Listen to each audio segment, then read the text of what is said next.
that came up as you're talking there is it sounds like most, you could obviously correct me at any point if I'm incorrect. It sounds like most back injuries are repetitive strain, repetitive trauma. We do the same thing over and over and over again.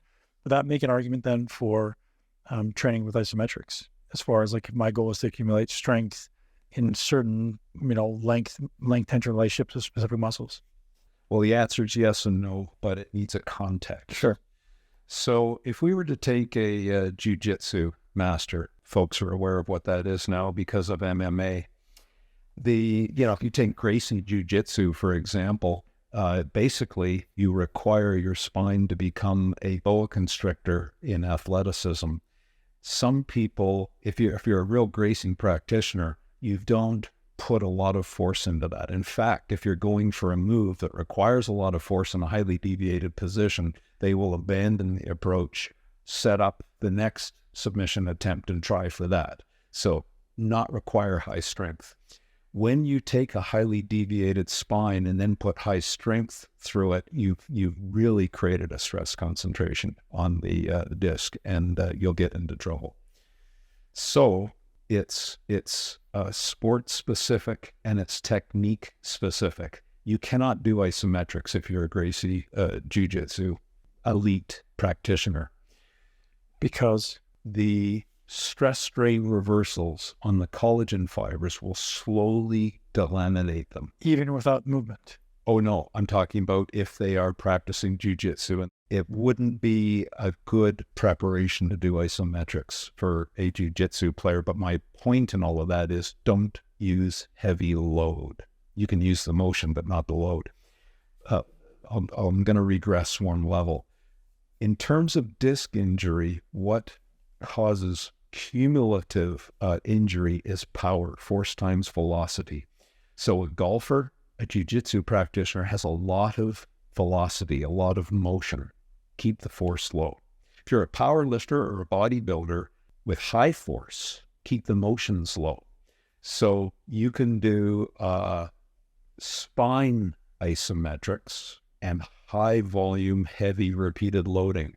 But I know who I'm talking to here. When you are rowing, etc., you get the range of motion in the spinal muscles through clever technique, using the ball and socket joints to get the range of motion you need out of the muscles.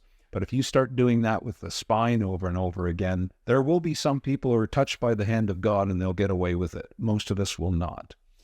So limb muscles, of course, right? It's full dynamic, eccentric, concentrics.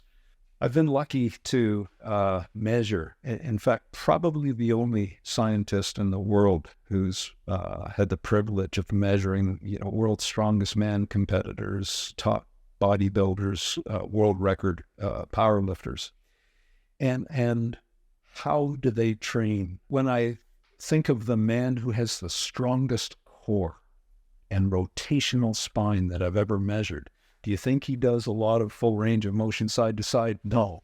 He will stop, twist. In other words, his landmine exercise, where some people, they freeze their hips and take their spine through the range of motion, they're not the strongest. The strongest are the ones who can lock this in and then spin through their feet and through their hips. Right.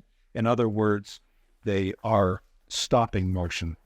But then when you compete with them, if they were to take an arm drag or an underhook or Greco-Roman wrestling or judo moves, they lock this and power with the hips. Yeah. I don't care what athletics we're talking about. A good hip beats a spine any day of the week. And the great ones, when you measure them, are really hip dominant. The second best layers are spine centric. Hip power going into an isometric spine that produces ungodly. That makes sense. You said measure. What are we measuring?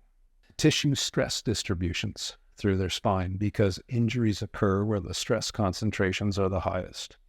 So I'm measuring that. I'm measuring three-dimensional spine motion. I'm measuring through EMG muscle contraction levels. And then with the reconstruction of their skeleton 3D motions, I get to know force length relationships, force velocity relationships, etc. We, not always, because it's a very computational intense exercise, but we will measure spine stability as well. Or we have done. I'm retired now, but that's where we left our career. One of the nice experiments that I did just before I left the university was watching spines move under fluoroscopy. So it was actually with whiplash people, but I'm going to give it a bodybuilding context. You will see victims of whiplash. They are really being accused by the medical system of faking it. It's been a year or two since I've had whiplash now, and the medics might say, or the insurance companies will say, oh, well, the injury is lasting longer than 3 months or 12 weeks, whatever the statute is. You must be a pain magnifier. You're a faker. Can you imagine how psychologically devastating that is when someone who truly has disabling pain and then someone says it's in their head? Mm-hmm. It's just a travesty. We took people, they had normal MRI images, but an MRI image is a static picture. It doesn't show you the mechanics of pain. And then we would take the person through the range of motion, watching their spine with real-time moving x-rays. So it creates a video. You see all the bones. And then they will move and then they can move a little bit further. At the time of that pain shot, the vertebrae move and rotate, and then clunk. You get an instability clunk like that. Right. And it's associated one-to-one with their pain. In other words, they're not faking. We now have a technology that shows the disruption of mechanics. And when the center of rotation leaves the joint with the clunk, the center of rotation at the instant of clunk will be down here. Yep. That shows aberrant mechanics and the instability. So now we take that into our discussion we had before. When I'm involved with athletes who are big, strong, and heavy, when they lose weight, all of a sudden their joints go painful. So I'm working with a current Mr. Olympia competitor at the moment. Another thing that we're measuring are the mechanics of muscle hypertrophy and what they do with joints. So if I can double the moment arm of the muscle through hypertrophy, I now create double the torque. Mm-hmm. Or for the same load, I half the load on the joint because the muscle spans the joint. So if I was to do an arm curl, the 5 pounds or 5 kilo or whatever it is in my hand is moved by this muscle that has 1/15 of the moment arm. I need 75 pounds of force in the bicep to lift 5 pounds here. Well, I could curl 50 pounds, walk in the park. 750 pounds in that muscle, but the architecture of the muscle now spans the joint. The joint is being compressed. 750 pounds for me to lift 50. Well, think of what's going on in the back. Someone's deadlifting 1,000. So you can pick up 100 kilo with half the load on your spine than I would, being half the mechanical advantage. Right. So muscle hypertrophy unloads the joints, but here we're playing a game of trade-offs. Some people will say, okay, well, I'll just grow my muscles now and unload my joints. Well, hold on. The trauma and the mileage you put on the joints to get the muscle bulk is an entirely different other side of the equation. But going back to, we have large men and women now, and really were relatively joint pain-free while they were training. Now, getting back to civilian life, they've lost the mass, and now their joints ache, and they say, what's going on? I was supposed to do this to become less painful and more healthy. You've decreased the mechanical advantage of the muscles. So the instability in the joints now, the ligaments are a bit lax, the discs have a few miles on them, they're a bit loose, but the muscle bulk and their mechanical advantage stiffened the joints very effectively. So then when they lose mass, now the micro movements are starting to appear uncontrolled. And it's the micro movements, usually in shear, that triggers the pain. Think of a knee now with an ACL deficiency. You do a drawer test to measure the shear. As these big jacks decrease their mechanical advantage, their ability to stiffen and control the micro movements decreases now. They start to ache. So I don't know if you can relate to that or not. Talking my language. It's true. And it's absolutely true. And as you said, I was completely anticipating losing all this little load on my skeletal system, on my muscular system. I was like, I'm going to feel so much better. And it's significantly worse. And I was saying to you, like, if I don't get to train 3 times a week, I feel terrible. Like my body feels like I'm like waking up in the morning like the Tin Man. I'm like, I gotta move. But if I train, I feel like a newborn baby. I can run, I can jump, I can play. If I don't, I literally feel like my body's like contracting to hold itself together.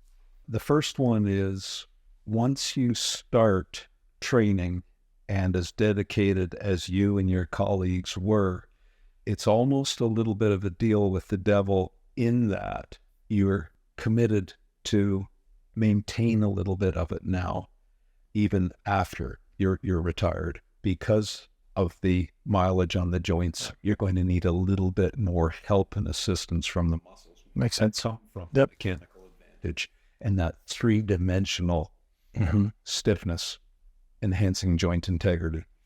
The second part of it, though, is life follows stages in terms of our bodies.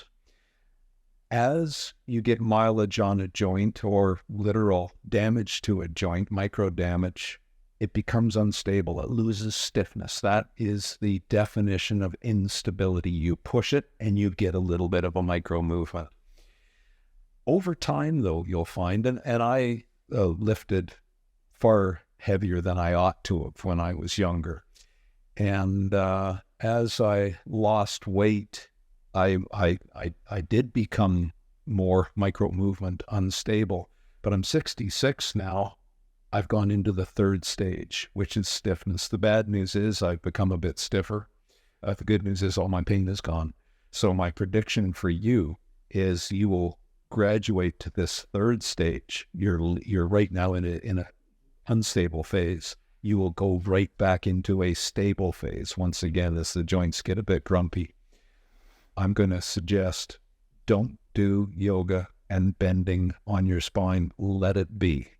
Your hips and knees are good. Use them. And I think you'll retire a much happier man. Okay, it's possible to train to the level that I did without deteriorating your joints? Like if your mechanics were flawless? I'm not qualified to talk about all of the other joints except the spine. Yeah. There is the very odd bodybuilder where I would say that's true. Genetic anomalies. Yeah. Oh, yeah. Well, you're freaks, so I hate to say it. Let me put it you were blessed by God. Yeah. Let's put it that way. But no, for the vast majority, you will have a few things to deal with your back. I don't know too many who've gotten away with it. I should just back up a little bit here, Ben. What we do in life are managed biological tipping points. So let's just take vitamin D. If you're vitamin D deficient, you're under the tipping point. So you're in ill health. If you vitamin D supplement, you enhance your health, but only up to the tipping point. Any more vitamin D in additional to that crosses the tipping point, it becomes a poison. So think of everything in life has this tipping point. All physical loading follows exactly the same tipping point, but there's magnitude, there's duration, there's repetition, there's rest, there's food, there's all of these variables that modulate where that tipping point is. Maybe you were really good and you engineered and controlled all of those variables to stay just on the anabolic side of the tipping point, and you've built great resilience. And I can name a few very strong men who've really done well. It's not the majority. Yeah. Today's podcast is brought to you by our friends over at Organifi. I have an amazing offer for you right now, that what they're calling the Sunrise to Sunset Kit, which is everything that I advocate, the green, the red, and the gold, plus free 30-count travel packs with every purchase. So if you head over to Organifi.com/muscle, you're going to get hooked up with 20% off. This is a product that I continue to use every day. And the gold for me, if you're someone who has a sweet tooth, which I don't often, but sometimes I do, is a really nice way to end your day, like post-dinner snack instead of a high sugary dessert. This is a delicious way to do something good for yourself and ultimately feel good in the process and help yourself have a better relaxing night and a great sleep. The green specifically is something that I never go without. We use it every day, loaded with some incredible organic superfoods and adaptogenic herbs to kick off your day. So head over to Organifi.com/muscle and take advantage of this incredible offer with their sunrise to sunset hit. Today's podcast is brought to you by our friends at Bioptimizers. Bioptimizers is our longest standing sponsor of the podcast, and that's because their products work. I believe in them, and you believe in them as our customers and our listeners ultimately, and they keep showing up for us. We want to show up for them. So if you're not already using magnesium, if you're not already using Masszymes, if you're not already using Capex, if you're not already using their amazing nootropic products, head over to bioptimizers.com. That's BIOPTIMIZERS, bioptimizers.com, and use the code MUSCLE10 to get hooked up with 10% off. These are just truly incredible products. And the thing I love about them is they're foundational. They're things that everyone can use and everyone can benefit from. The magnesium is the best. The Masszymes are non-negotiables for me. They are always in my medicine cabinet. And I've got this incredible array of very, very useful products that are really well formulated. And I've actually been diving into the nootropics a little bit more recently. Obviously how we show up mentally is a big, big advantage or potentially disadvantage in your life. And I'm really loving some of their custom nootropics. Head over to bioptimizers.com, use the code MUSCLE10. Talk to me about tolerance, Greg, because, hearing you speak, it makes sense to me. You go, okay, I've physically exceeded my tolerance of this individual muscle or this group of muscles, and therefore their communication with the nervous system is downregulated either through inflammation, or the nervous system just says, hey, the brain says, hey, turn this thing off. What percentage of this is, in your experience, is physical, and what percentage is chemical? Because obviously when we're talking about inflammation, there's this whole consideration around, like, what did you eat? And what did you put in your body? Did you drink alcohol? Did you take pharmaceuticals? Like, that's a whole side of the conversation. So I'm curious in your experience, if those things tend to play into the way you think about it. Yeah, it does all tie together. And one of the things that I've seen over the years is as first off, the autonomic nervous system doesn't know the difference between chemical, physical, and emotional stresses. It just knows that when you exceed your stress tolerance level, negative things happen. And the body can't, process and heal. It's into a stress state and an inflamed state. And regardless of whether that comes from a physical stress or chemical stresses, it's like the chemical stresses may be what put you over that stress tolerance level. And so we basically have a stress tolerance level, and then we had our chemical, physical, and emotional stresses. And as long as we stay below that stress tolerance level, our body can recover and heal, and it basically stays in an anabolic state rather than a catabolic state. When you exceed the stress tolerance level, that's when negative things happen, and those negative things show up as muscle weakness. And so regardless of the impact, and I can say that because early on in my career, I used to deal with clients with food sensitivity and food. And I'll use when I said Kyle Shanahan, I don't want to give too much information, but he basically had an autoimmune type response to an injury. He had a physical injury that led to these negative effects with digestion and irritable bowel. Things that you wouldn't even expect have to do with muscle function. But what I start finding with my clients is they become less tolerant to, when their neuromuscular system's stressed, they become less tolerant to chemical and emotional stresses. Mm-hmm. So people say, oh, I carry all my tension in my neck, or when I'm stressed, I tighten up my neck or whatever. And it's like, it's a whole system. And your body, when your physical system, or when your overall tolerance levels, as you exceed, you got two ways to do things is, okay, I keep exceeding my tolerance levels. And so I'm going to take away the bad foods, what are anti or pro-inflammatory foods. I got to cut my diet and eat pure. And so that I don't do it. But then I don't sleep, and it puts me back up here because this tolerance level is low. Right. So the first thing you want to do with clients is start taking away things like let's control the physical stresses that you're putting on your body. Let's control the chemical stresses. Let's make everything anti-inflammatory, if you want to say, and reduce the stresses that are placed on your system relative to the tolerance levels that you have. With muscle activation techniques, by improving neuromuscular function, we're raising that stress tolerance level. So now all of a sudden you eat the same food, you have the same mental stress, but you put it on the physical stresses, but now you're no longer exceeding that stress tolerance level. So positive, and that goes back to anabolic versus catabolic, whether your body can heal and recover or whether it stays in this stress state. And that's really the goal of MAT, is to increase your overall stress tolerance level. Because as I'd worked with food allergies and sensitivities and everything, our clients with these, a positive side effect to improving neuromuscular function is we start to see food allergies go away and food sensitivities go away. And it's like, well, wait a minute, what does that have to do with improving muscle function? And the goal is when you're raising the tolerance level, the stress tolerance level by improving muscular function, and you think about it as a sprained ankle. And you sprain an ankle, is oh my God, I can't even put any pressure on it.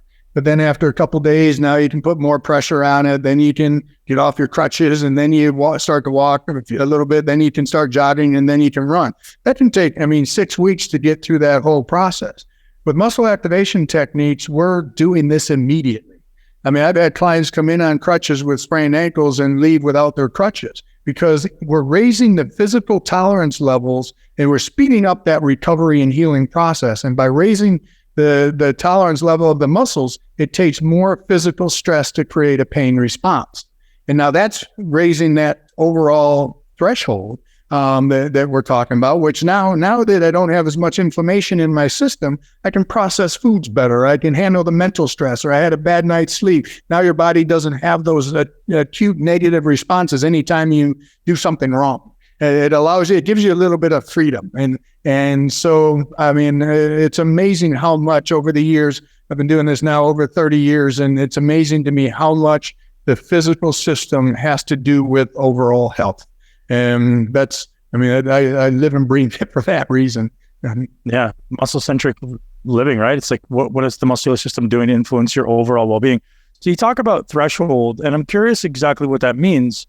So is that directly, my maybe poverty of language, is that a direct correlation with contractile ability, like end range strength? Like what is threshold specifically? Is it the nervous system's ability to send an amplified level of a signal to this muscle directly? Is that what that really means? Yeah. So when we talk about MAT and the foundation principles behind MAT is whenever you have stress, trauma, or overuse, the resultant inflammation alters the communication between the nervous system and the muscle system.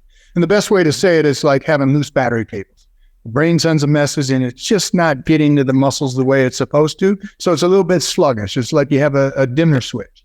And you think about that, if your battery is, dying on your car, you sit there and turn the key to ignition and it doesn't start.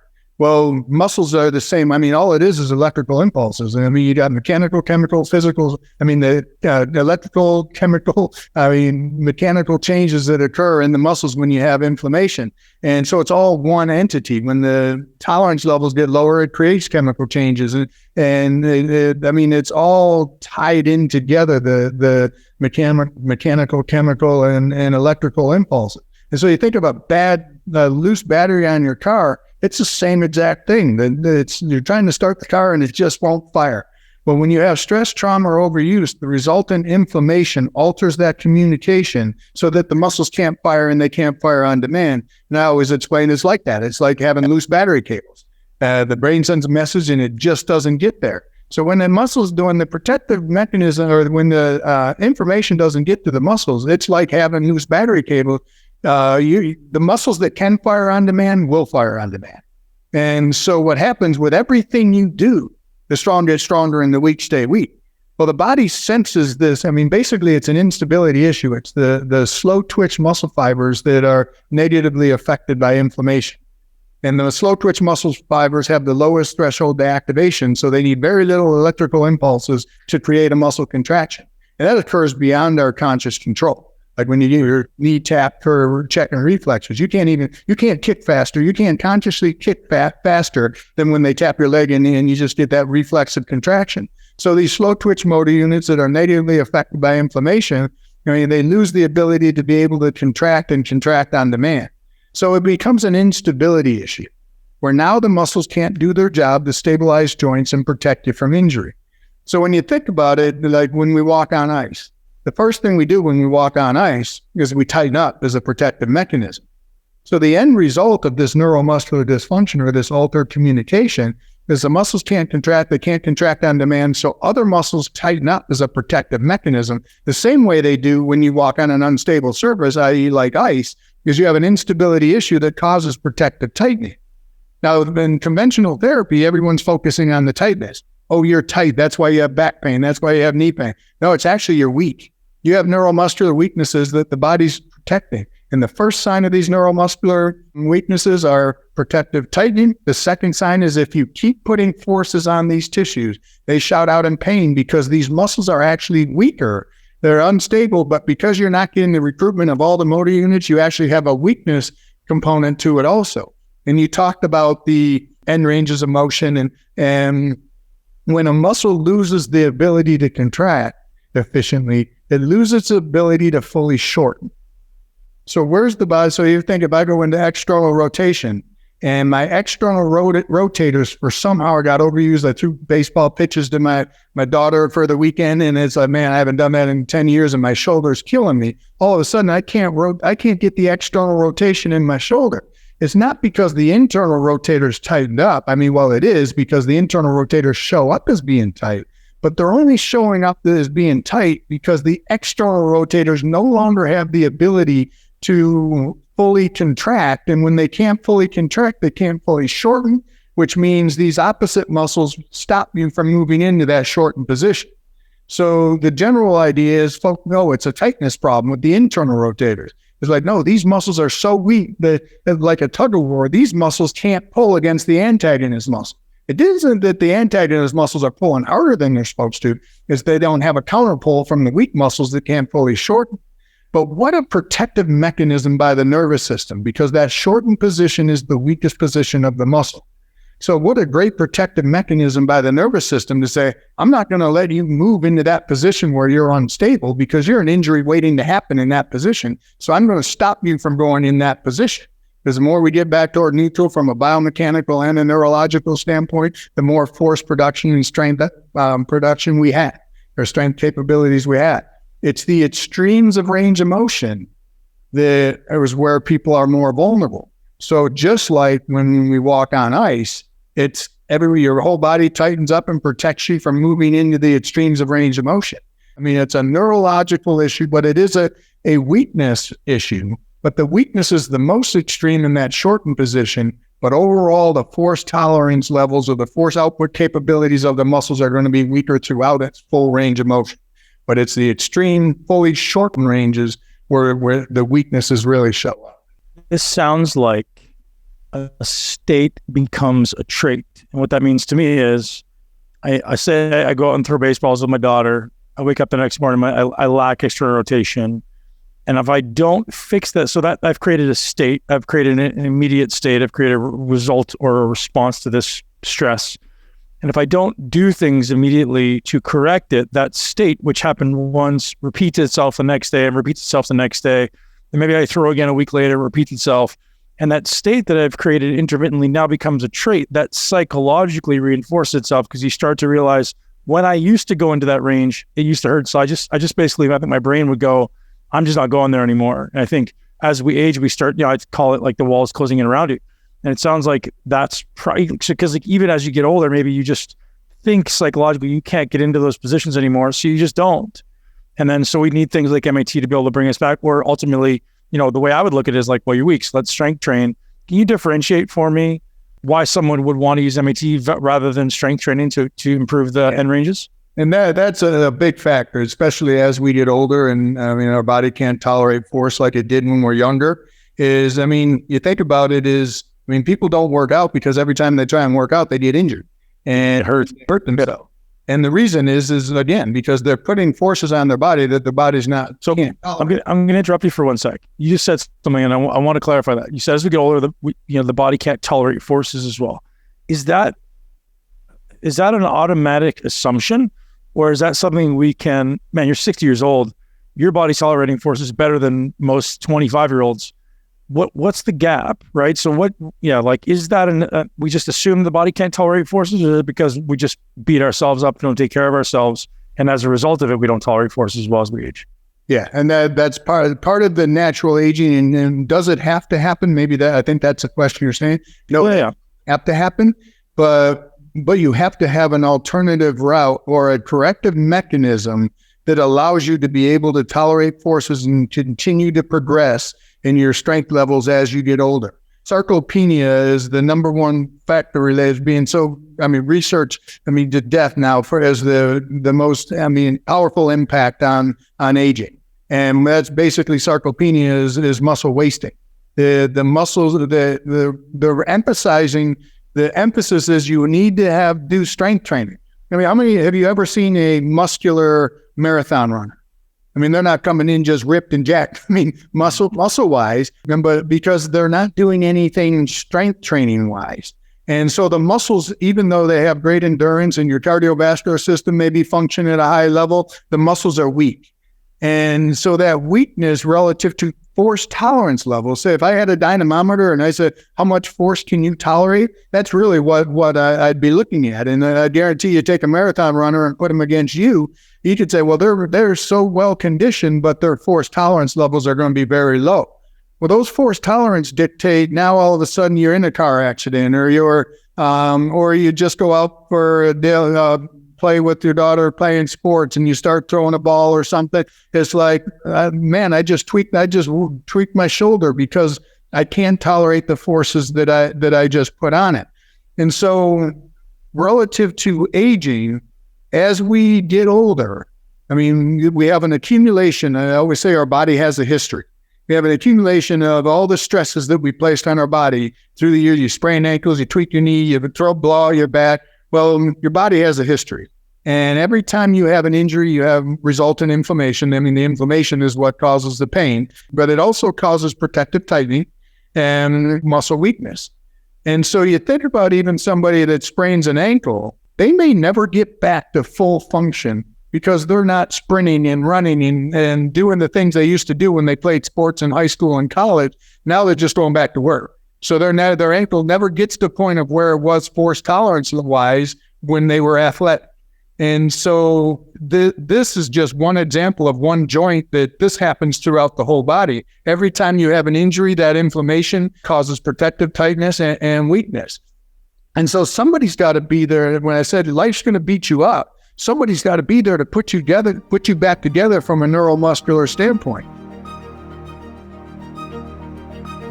So let's talk about why people's estrogen's high, right? You take testosterone, as you mentioned, your body converts from testosterone into estradiol via these aromatase enzymes, and that's why they use aromatase inhibitors.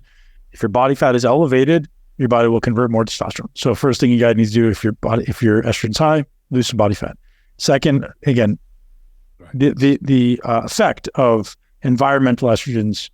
Again, I'm not sure that I can draw a correlation there. Can you draw a correlation between xenoestrogens, things that are coming from plastics and pesticides and phthalates, directly influencing estradiol levels in blood markers, or what's the correlation there? Because I don't know you can measure it as estrogen. No, 100% we can. So again, Dr. Keith Nichols, with testosterone resistance syndrome, you remember he was talking about that when you met him 5 years ago at Swiss, right? Back in 2018. It's crazy, bro. It was 5 years ago. But he couldn't get it. He couldn't get the paper published. Nobody would accept all the research that he was doing. So he just gave up. And then, he started going to the Endocrine Society, their yearly meetings, and he was talking to all of them, and none of them would even speak to him. So he's like, Jay, I just gave up. He's like, they don't want to talk about it. They don't want to admit it. But yes, the phytoestrogens, the xenoestrogens, all of these things in the environment are also sticking, again, to visceral body fat, coagulating, inside the rinds of the fat, causing these issues. So you named it. And it's also, I think, very important for men to understand that when doctors label them as having high estrogen symptoms or side effects. That is a complete misnomer. What they have is what you just said. They have high visceral body fat and high inflammation. And the inflammation and the visceral body fat is what causes the quote unquote assumed high estrogen symptoms. And again, let's define what these symptoms are. These symptoms are nipple sensitivity, mood alteration or imbalance, water retention, just a feeling of being off. And again, this is 90% of bros in the testosterone using community. And I'm not talking about bodybuilders. I'm not talking, you know that industry way better than me. But for guys on therapeutic testosterone, if you're 20% body fat or higher, you are going to have high estrogen symptoms. Yep. Because as you just said, you have high levels of inflammation, you have high levels of visceral body fat. And look, here's something else that nobody talks about this. And I did not say this in 2018 because I didn't know. Now I do. If you're a guy with a belly, again, a lot of guys on testosterone have a belly, and you're injecting subcutaneously right into that visceral body fat, that's causing cytokine storms. The body is seeing that testosterone, even though it's going to be good for you long term, as an exogenous element combined with already the fat that you have there, which is already producing cytokine storms. And now it's creating another one. So that's why you have, quote unquote, more elevated, again. Just specifically because they inject subcutaneously into the fat, or what specifically, Jay? That's literally what it is. It's literally seen as a inflammatory cascade from the testosterone into an already inflammatory cascade. So if they go into the muscle, they can avoid this? Somewhat. I mean, they're still going to have quote unquote high estrogen symptoms if they have too much body fat and inflammation, but absolutely it will not be as pronounced if they do not inject right into the belly. Yes. Yeah. But they're still going to have them. So, I mean, it's not like they're going to go away. And then obviously it also comes down to the physician having awareness of there are no such thing as high estrogen symptoms because, again, and very smart doctors have had this conversation with me. They'll say to me, but Jay, if the patient comes and complains that they have all of these side effects, again, what we label as high estrogen symptoms, water retention, mood alteration, imbalance, and then nipple sensitivity, what do I do? And I say, you either lower their dose or you teach them to lose body fat, as you already said. But writing them a script for a SERM, which is a selective estrogen receptor modulator, or an AI is not the solution because A, we know what it does long-term to their health span. Yep. So I say my first order of business is you need to sweat every day. And that means you need to exercise and not get in the sauna. And I think those things should go hand in hand. I think people should exercise first and try to get in the sauna right away because it actually increases excretion of toxins. Yep. But yeah, so that's a big one. Like you got to be sweating, and people just don't sweat enough, right? Like spend time outside, spend time moving. That's your greatest mechanism of excretion of estrogens. Then you could also look at supplements that bind and excrete estrogens, like DIM, sulforaphane, calcium diglucarate in combination. But those ones are, again, effective. But I think if you're not exercising and obviously putting yourself in a caloric deficit at some level, it's not going to work. Yes. I mean, that's the best thing that can be said. I mean, the reality is like how many bros, I just love saying the word bro, use therapeutic testosterone. Again, these are 40 to 50 to 60-year-old guys who just want to be bigger, stronger, have better erections. They know what testosterone gives them, who don't do cardio. You know, they go to the gym and they lift, but they don't do cardio. It's like, dude, you got to do cardio. Like, I don't care how muscular you want to be or how much you think it's going to limit your gains, which is not true anyway. True at all. You literally have to strengthen the aortic valve. You have to strengthen the, all of the vasculature through here, upper breastplate, because again, that's how you have heart disease or heart conditions or heart events later in life. I mean, think of all the plaque buildup and all the stuff that happens from not doing cardio. So you're right, bro. It's very simple. Do cardio, even if it's just 20 to 30 minutes a day walking on a hill in your neighborhood. What does our friend Stan Efferding, he does 3 10-minute walks a day. I mean, how easy is that to do? Yep. Control time. Control the time. Yeah, every time you eat. And again, all the guys listening, they're like, yeah, I'm busy. Yeah, great. You're doing a meeting. You're doing a meeting now and you're walking, right? Right. Get a walking treadmill. There's treadmills standing at your desk while you're working. They even have those now. Yeah. I'll tell you the biggest lever that I give a lot of guys is like the morning workout becomes non-negotiable. Even if it's 30 minutes, and of course, and your target is you got to hit your peak heart rate. That's my target for my guys every morning. And if it doesn't happen with weight training, it happens with cardio. I'm like, that's the target. That's non-negotiable. I need you to hit whatever your max heart rate is at least once. And if you do that, I find metabolically people are more effective throughout the day. They tend to have a better arousal control throughout the day. They have better appetite control throughout the day. It's like start the day with something simple, man. Like get outside and move. And walking is okay, but I often say walking is not enough. Like I need you to if you're going to walk, you need to walk like somebody's chasing you. So I love that. And I would even say this is a super hack. This isn't 30 days to shreds. Man, I wish I had the PDF right now that I could just give you and say for everybody that watches this. But so after they lift, after they do their bone build or their resistance training or bone building, workout, dude, jump on a low impact cardio machine and go to work for 10 to 15 minutes. Because remember, your heart rate is now already 125 to 135 and perhaps even higher, 140 from a good workout from lifting. Yep. Now you don't have any warm up. You're just right into zone 2 or even zone 3 and do 10 to 15 minutes 3 times a week. Again, post-training, assuming they're lifting 3 times a week is amazing. Make a big difference. For accelerating caloric burn and also just maintaining low body fat. Yeah. So I do that. And I like to put guys on things that are going to drive up lactate. Like I want people to, I need their body to become more effective at moving lactate or clearing lactate. So if you're someone who can get on a bike and generate a bunch of lactate, then that's what I want you to do. And I want you to do it often because I want that's what I do. Become better at it. Because if people's resting lactate levels become elevated, they become really into burning fat. Yeah. You're right, man. You're right. That high intensity stuff, high to mid intensity stuff is vital. And the thing is like, guys hear that and they're like, oh, bro, man, intervals kill me. But their heart rate's already elevated. Yeah, if your heart rate's already elevated, you get on there and you start pumping it like 15 to 16 for like 30 or 40 seconds and do it like 6 or 7 times and, with the opposite amount of time off, and then you're done. Yeah.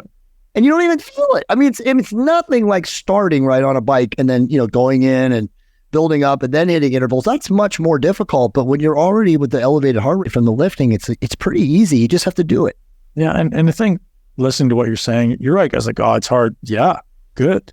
Right. And when we start changing our relationship with hard and saying like, hey, I intentionally move toward challenges instead of away from them. This is something I teach my kids, man. I think everyone should teach their kids. Like when something feels hard or when you're afraid of something, sit with it for a second and just acknowledge it. Yes, I'm afraid. Yes, I'm afraid. Yes, it's going to be hard. Good. It doesn't have to be perfect, but you have to train your brain and your body to move toward those things and not away from them. And I think so many of us create the life we don't want by moving away from challenges, right? And that includes everything. That includes like the pursuit of partners, the pursuit of businesses, the pursuit of finances, and like, oh shit, it's hard. I'm going to move away from it. I'm going to go find something that's comfortable for me. And just everyone just creates this life that they don't want. And like, as soon as if you do that one hack, like stop, acknowledge your fear. Dude, I get it every day. I'm like, I acknowledge my fear in the situation and I'm going to go and do the best I can. And we have to. That's all you can do. And I love that. I mean, all you really have to do, and this is the same thing that you're saying, just said in a different way, is just instead of labeling something as negative, come from a place of like, how can I learn from this? Yeah. How can I learn from this? Like what this experience is giving me the opportunity to either want more of or want less of. And if it's either one, how do I learn and grow from it? And if we just look at things that are difficult / hard, again, labeled as such, as the greatest opportunity for evolution and growth, I mean, my God, dude. I mean, we're here as souls to evolve and grow. What's going to make us evolve and grow the most? It's the most difficult, greatest contrast. Totally. Yeah, that's why I say exercises, right? Exercise is your daily battleground to move toward those things, because everyone stops exercise because it starts to hurt. Like, oh, it burns, I'm going to stop. But they don't realize that's fear. Your brain goes, I'm trying to protect myself. That's a fear-based response. So if we could say, oh, I feel my desire to stop. I feel my discomfort. I'm safe. Keep going, right? So if you ever work out with me, one of the things I'll say to all my training partners is like, you're safe. Keep going. You're safe. That's right. Keep going. Right. Because at the end of the day, your brain's going, I need to stop. I'm not safe. No, you're safe. Right. And the closer you can move to that proverbial fire, you're like, yeah, eventually that fire becomes your best friend, right? Eventually that fire, you're like, fuck yeah, this thing is where growth exists, where optimization of body and self exists. And I will just say to shout out for you, man, like, yes, I've trained with Ben for 2 days, and I would definitely still say that this guy can teach people to build muscle better than any person that I know of on planet Earth. And I mean that when I say that. Thanks, man. You're welcome, man. I like what I do. I think it's, I think muscle building is easy. I think muscle building is the easy part. People just need to get through their mind. And sometimes, as you say, controlling the mind is the gateway. We all have some excuses around what we can and can't do.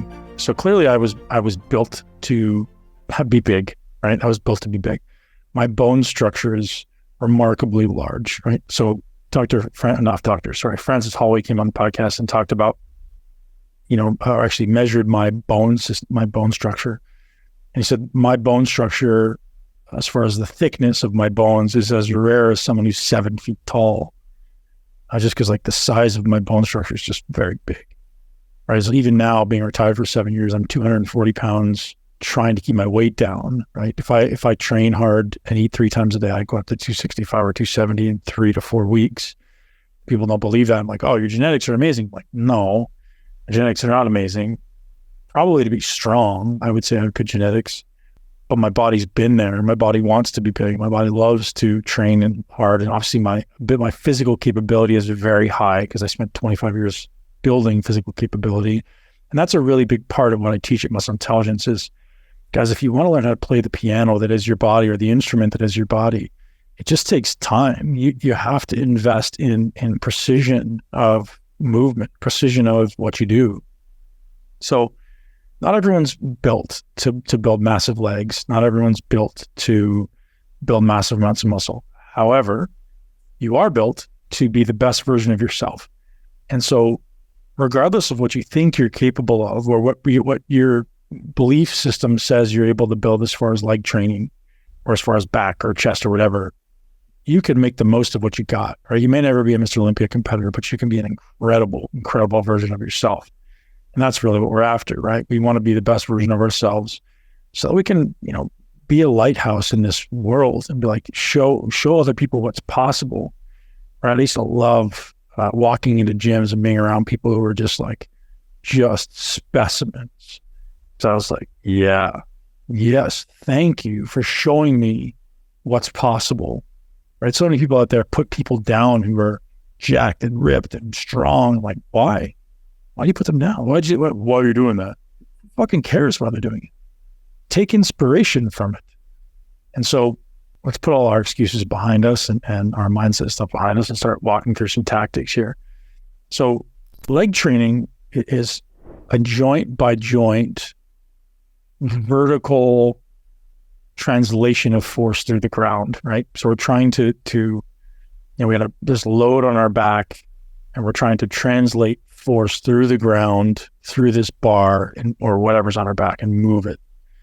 And so there's a lot of stuff between my feet or even potentially the floor, because there's something often between my feet and the floor, which is shoes. And expressing as much vertical force transfer through the ground as I possibly can. Now, mechanically, everyone's different, right? Everyone has different length levers. Everyone has different size joints. Everyone has different length muscles. If you're someone who has long upper legs and short lower legs, conventional squatting for you is going to be difficult. If you're someone who has long lower legs relative to upper leg, conventional squatting for you is going to be easy, fun. So people who are the best squatters will almost always have shorter femurs than do long bottom legs. But here's the thing, height doesn't matter. I was squatting with Hafthor Bjornsson, world's strongest man. You guys may know him as the Mountain on the Game of Thrones.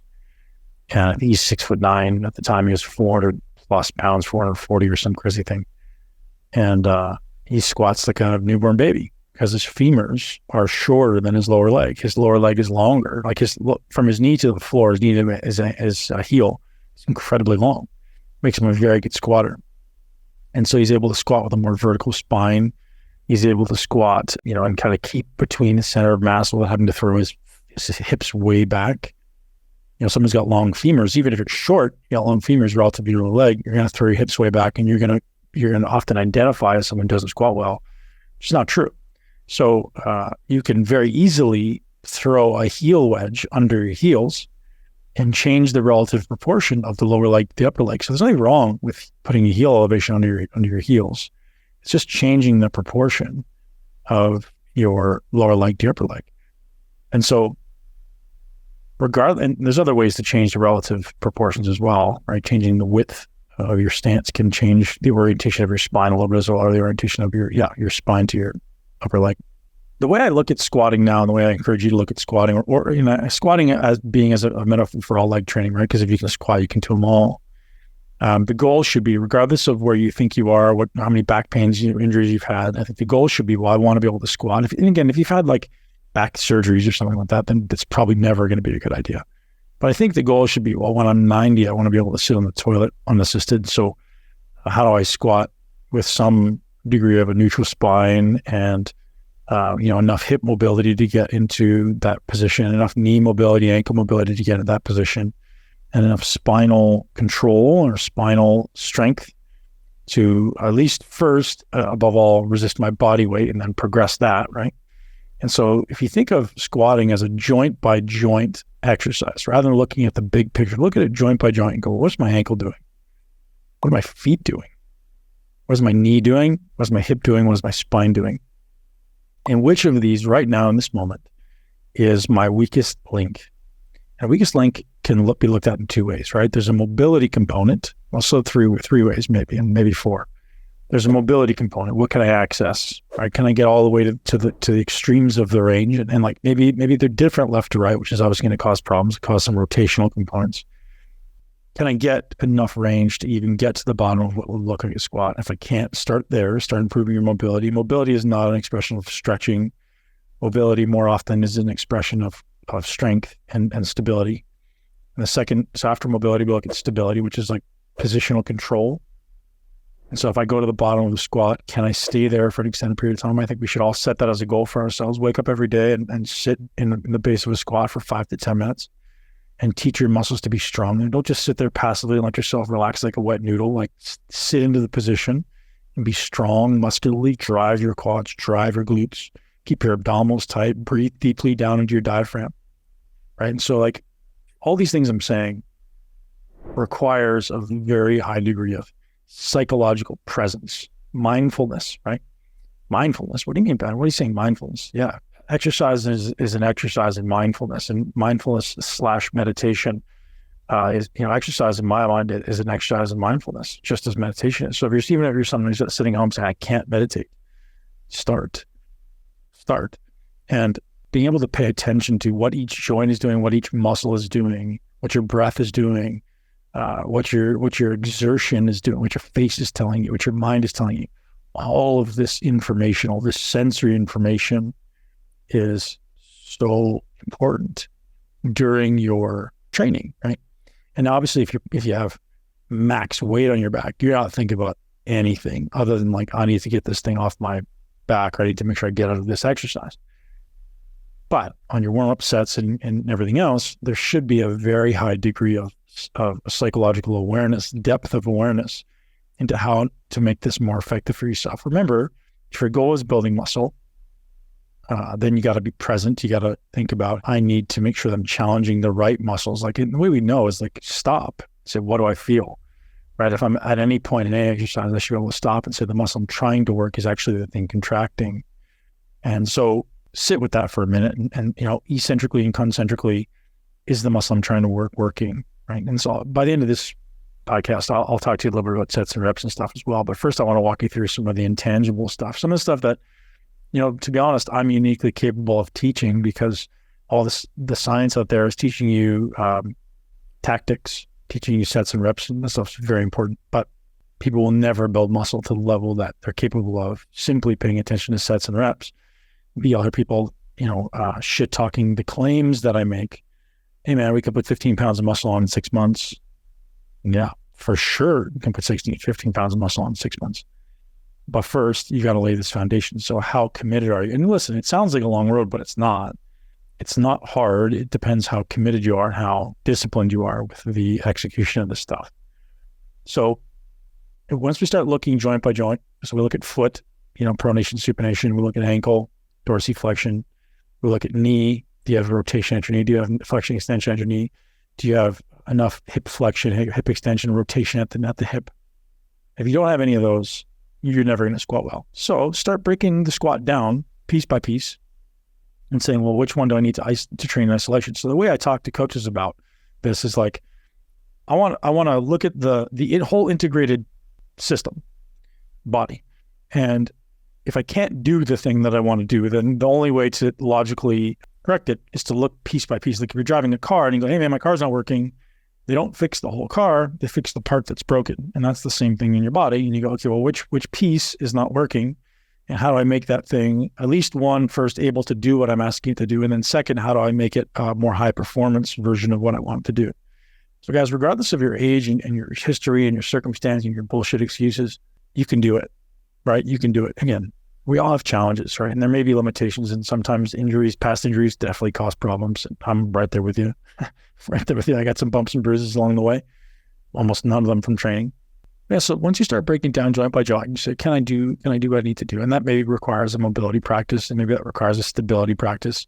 Then we start going, well, do I have the skill to coordinate movement from the bottom to the top and the top to the bottom of this exercise, with control? And that skill is really the sequential coordination of muscle contraction, right? Are they contracting the right sequence? An example of that would be on a deadlift. Do you kick up your butt first and then stand up, or does everything kind of contract at the same time? So obviously one being more effective than the other. They're not right versus wrong. I think so many coaches go, Ben, with how much you know and how much you train, do you look at people in the gym and just like shake your head? And the answer is no, because everything has degrees of effectiveness, including the way I train, right? Like, including the way I train now. Some people may look at like, oh, why is he doing that? It's because it's what's right for me right now. But it may not be perfect, right? It may not be perfect. I'm just doing the best version of what I can right now. And this is a really important concept, right? It's kind of acknowledging what my body is capable of doing right now and what Tom Purvis would call your current settings. Tom Purvis from RTS would call your current settings. And like, what is my body telling me? And I need to obey that, right? We're going to obey what I call the law of active range of motion. What can my body actively control? There's an active range, there's a passive range. And sometimes people don't pay attention to that. I think it's a law. I think if you want to build muscle, you pay attention to your range. Now, I'll give you an example. My knee, it has been just a mess for about 6 months and was getting so much better. I heard it. So I broke my toe in 2010, long story. And then I hurt my knee real recently doing some running, which was stupid. Not the running was stupid, but the way that I was doing it was stupid. And I couldn't bend my knee past 20 degrees. And I was like, okay, well, I want to squat. Squatting is my forever goal. And so I couldn't bend my knee past 20 degrees. So what should I do? Should I just squat? No, that would be stupid. I have to stay within what my body is capable of and obey my body. And my body will get stronger. My body will say, okay, we're good here. We can get stronger, right? So limitations in exercise, limitations in mobility, limitations in strength, and ultimately the absence of mobility and flexibility is weakness. It is literally weakness. So if you're lacking mobility or you're tight, it's because you're weak. Bottom line, there's no other explanation, right? You don't lack flexibility, you lack strength. So get your head around that, right? If something is tight, like your hamstrings, it's because your hip flexors and your quads are weak. There's no other answer. So when you find a position of weakness or a position of tightness, your goal is to move toward it, not move away from it, not even to stretch it. I think stretching it feels good, but in general, for the most part, a relatively futile endeavor. I love to stretch. I stretch every day, but I don't expect anything of it other than to change my nervous system's sensitivity. I want my muscles to be able to, I want to be able to mentally go to those positions. It's not a physical thing in most cases. It's mental. Again, I won't get into that, but it's a long conversation to understand the difference between what your body is experiencing and what your brain is experiencing. So if I feel something there's a lot of research on pain science that like your knee might be perfectly healed, but your brain still senses the pain there because it's used to the pain being there. But the knee itself is completely healed. So you have to train yourself to overcome the trepidation, psychological trepidation. So once we figured out this joint by joint capability, physical ability, joint by joint, then we can start going, okay, well, let's load this thing, because now I can control my body weight, right? That's ground zero. Ground zero for physical capability and leg training is like, I got to control my body weight. And guys, just because you can move into a motion doesn't mean you control a motion. So start by saying, okay, could I go in 1 inch increments in both directions? Start there. And that could look like a squat. That could look like a lunge. That could look like a leg extension. That could look like a leg curl. But like, can I like get all these muscles doing it? It could be a hip flexor exercise. But I want to say, can I control every inch of every rep? And it's not easy. And this is why I took up yoga, right? Yoga for me is not an exercise in stretching. Yoga for me is an exercise in calming my mind when it wants to be racing, calming my mind when it wants to be chaotic, calming my mind when my brain wants to be tight, and you put yourself in really uncomfortable positions that are, atypical, and saying, hey man, calm down. You're okay. So once you've figured out this joint by joint execution, then we start going, okay, I'm going to put some weight on this. And remember that stability is different with zero weight, body weight plus zero, than it is with body weight plus 10 pounds, 20 pounds, 30 pounds, 40 pounds. And so is skill. Those things have to be earned. The ability to put an additional 10 pounds on your body has to be earned, meaning just because you have perfect squat form or perfect any form with zero weight, body weight plus zero, doesn't mean it's still going to be there when you put body weight plus 10, 20, 30, 40 pounds. It has to be earned. So every single attempt at a progression in weight should be passing through the lens of, am I doing it really, really well? Thank you so much for tuning into Muscle Intelligence. If you enjoyed today's episode, please be sure to share it with at least one person you know. Make sure you're subscribed so you never miss an episode. This podcast is for information purposes only. The statements and views on this podcast are not medical advice. This podcast, including Ben Pakulski and the producers, disclaim responsibility for any possible adverse effects from the use of information contained herein. Opinions of guests are their own, and this podcast does not endorse or accept responsibility for statements made by guests. This podcast does not make any representations or warranties about guest qualifications or credibility. This podcast may contain paid endorsements or advertisements for products or services. Individuals on this podcast may have a direct or indirect financial interest in products or services referred to herein. If you think you have a medical problem, consult a licensed physician.